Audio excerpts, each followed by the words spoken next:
주 강림시까지 남을 자의 자격. 야고보서 5장 7절로 12절 말씀. 서론. 주님께서 메시아로 오셨을 때는 죄인을 부르러 왔다고 말씀하셨으므로 자기의 죄를 깨닫는 자라면 그를 영접할 수 있었다. 그러나 심판주로 강림할 때는 어떤 인격을 갖춰야 그를 영접할 수 있는지 성경에서 분명히 알 수 있다. 시대의 난제를 해결할 수 있는 것이 인격이다. 봄에는 봄에 맞게, 여름에는 여름에 맞게, 가을에는 가을에 맞게 자라나는 것과 열매 맺는 것이 없다면 인류가 보존될 수가 없는 것과 같이 주님 다시 오실 때 그 시대에 적합한 인격이 아니라면 그 시대의 인격을 보존할 수가 없을 것이다. 성경은 이미 은혜 시대가 지나 주 강림시가 된 오늘날 남을 자가 될 인격을 가리킨 것이다. 첫째, 길이 참는 인격. 야고보서 5장 7절 말씀. 그러므로 형제들아 주의 강림하시기까지 길을 참으라. 보라, 농부가 땅에서 나는 귀한 열매를 바라고 길을 참아 이른 비와 늦은 비를 기다리나니. 참는 것에는 여러 종류가 있다. 끝까지라는 것은 주님 강림하실 때까지라는 뜻이다. 참음이 있어야 한다는 것은 그만큼 시험이 있다는 의미다.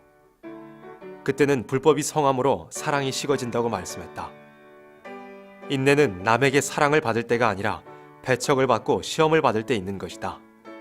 하나님은 끝까지 참는 자가 재림의 날에 남는다고 했다. 계시록은 참을 수 없는 어려운 문제가 온다고 가르쳤다.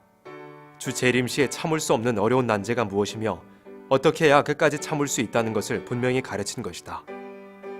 요한계시록 22장 6절은 주님 다시 오실 때까지 예언의 말씀을 지키는 자가 복이 있다고 말씀했다.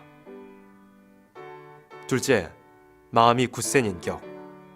야고보서 5장 8절 말씀. 너희도 길이 참고 마음을 굳게 하라. 주의 강림이 가까우니라. 마음이 굳세다는 것은 심지가 견고한 것이다. 인격은 겉으로 나타나는 것만 의미하지 않는다. 위대하다, 강하다, 충성되다는 것은 심지가 견고한 자에게 나타나는 열매이다. 셋째, 원망하지 않는 인격. 야고보서 5장 9절 말씀. 형제들아 서로 원망하지 말라. 그리하여야 심판을 면하리라. 보라, 심판자가 문 밖에 서 계시니라. 이 원망은 가장 가깝고 친한 사이에서 오는 시험이다. 그러므로 형제들아 서로 원망하지 말라고 말씀한 것이다. 주님께서 강림할 때는 믿는 형제끼리 서로 원망할 일이 많이 생긴다는 것이다. 이것은 서로 시련을 받고 있기 때문이다. 한 사람만 시련이 오는 것이 아니고 전체적인 무서운 시련이 오므로 서로 원망하지 말라고 했다. 예를 들면 몸에서 한 지체가 괴로우면 온 몸이 괴로운 것 같이 된다는 것이다. 누구나 서로 똑같은 시련을 통과시키기 때문에 서로 이해하고 원망하지 말라는 것이다. 넷째, 앞서간 선지자의 길을 따르는 인격. 야고보서 5장 10절 말씀. 형제들아 주의 이름으로 말한 선지자들로 고난과 오래 참음의 본을 삼으라. 앞서간 선지자의 뒤를 따르는 인격과 신앙이 없이는 그 선지자의 예언이 이루어질 때 남은 자가 될 수 없다. 앞서간 선지자들이 쫓겨나고 죽임을 당하는 압박 속에서 말세를 두고 예언했던 것이다. 육적 이스라엘이 망할 때 참된 이스라엘이 자기 민족에게 억울함을 당한 것 같이 영적 이스라엘인 교회가 심판이 올 때 교회 안에서 극도로 어려운 일이 올 것을 가리킨 것이다. 과거의 성경을 받아서 기록한 자들이 시련을 받은 것처럼 말세의 예언의 뜻을 올바로 해석하여 전할 종이 된 우리에게도 시련이 온다는 것을 말한 것이다. 순교자의 핏값을 갚는 날에 순교자의 뒤를 따르는 자만이 남는다는 것이다. 다섯째, 경솔히 맹세하지 않는 인격. 야고보서 5장 12절 말씀.